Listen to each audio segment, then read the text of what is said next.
Is depression a symptom of modern civilization? This world that we're living in seems contradictory to say the least. We're overfed, but malnourished, sleep-deprived, but we crave rest, overpopulated, but lonely. What a confusing time in history. I remember growing up before the age of iPhones. If you're like me, you didn't have a phone up until middle school. The first device I ever got my hands on was the magnificent Motorola V557. It was a shiny blue and silver, and that's when I discovered the amazing world of texting.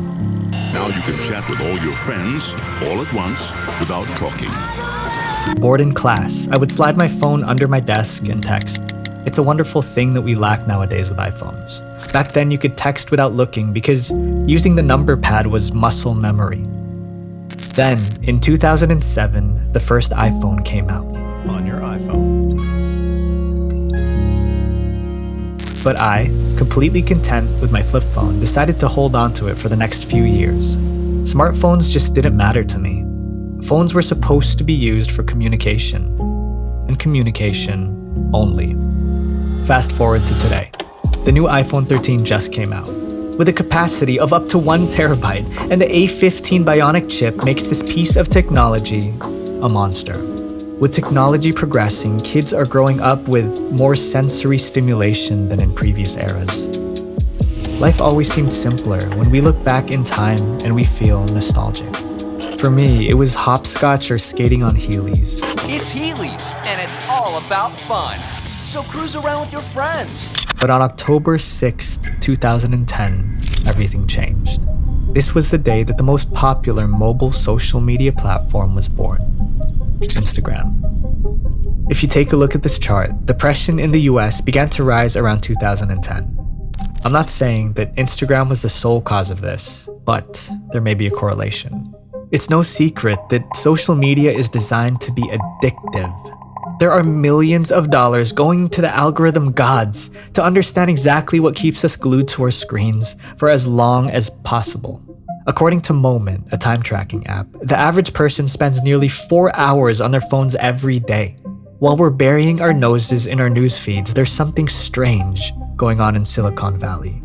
Tech insiders have begun to speak out against some of the very products they create. Facebook's former vice president of user growth said this: "I feel tremendous guilt. We have created tools that are ripping apart the social fabric of how society works." He even added that his own children aren't allowed on Facebook because he knows exactly what it does to your mental health. So is it possible that the people in our society who experience depression are not ill, but that we are merely reacting normally to a society that requires us to live in ways that go against human nature? Well, depression is not a natural disease. Being human doesn't automatically mean being depressed. Stephen Hardy, the author of The Depression Cure, explains that this disease is caused by a high-stress modern lifestyle not compatible with our genetics. Reported by the World Health Organization, the United States has one of the highest lifetime rates of depression at 19.2%. The US is a high-income country, but when you look at the majority of low to middle-income countries, the stats are significantly different. Among the smallest percentage of depression is Mexico at 8%. I'm not familiar with the lifestyle in Mexico, so I decided to Google what others had to say. The first thing I read was that Mexico is all about sunshine, cultural traditions, and a slower pace of life.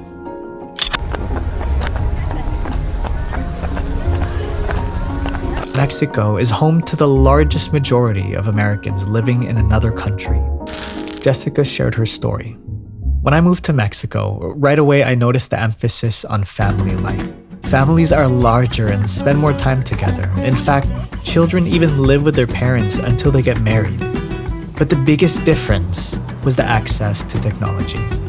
With no Wi-Fi, it was refreshing to see families spending time together without worrying about social media. I specifically remember our neighbors singing and dancing together. It was a sight I'll never forget. I think we can all agree that spending time with family is healthier than being on your phones. But what is it about social media itself that makes it so toxic? Well, What's the first thing you do when you wake up in the morning? From the very minute we open our eyes, we are immersing ourselves in an alternate reality that consists of images of perfection. We see toned abs, flawlessly healthy diets, and a thriving social life. But there's one problem. It's all fake. According to the National Eating Disorder Association, there's a correlation between the rise of social media and the rise of eating disorders among young people. Studies say the average teen spends 9 hours a day on social media. But the National Eating Disorder Association reports that just 30 minutes on social media is enough to change the way someone views their body. They're desperately trying to emulate the perfection on the gram and end up doing more harm than good. I can't say for sure whether depression is a symptom of modern civilization, but I do know this. You don't have to fall victim to depression. It's not an inescapable future. Sure, social media is pretty much inevitable, and sure, our ever-changing civilization is in need for more and more. But the difference between technology and a prison is that prisoners are aware they are not free. When you recognize this, you have the ability to break free. I'm a firm believer of working hard to take care of your family, but you can work hard and choose not to succumb to the pressures of modern society. I think being different, going against the grain of society, is the greatest thing in the world. And if it also helps lower our risk of depression, well, I think the choice is obvious. But it's not going to be easy, because it takes nothing to join the crowd, but it takes everything to stand alone. Give me a thumbs up, subscribe, and then hit the bell icon, only if you want to. And if you watch these videos right here, I guarantee you'll learn at least one new thing that you can apply in your life today. Now go make the world a better place. Visual Venture.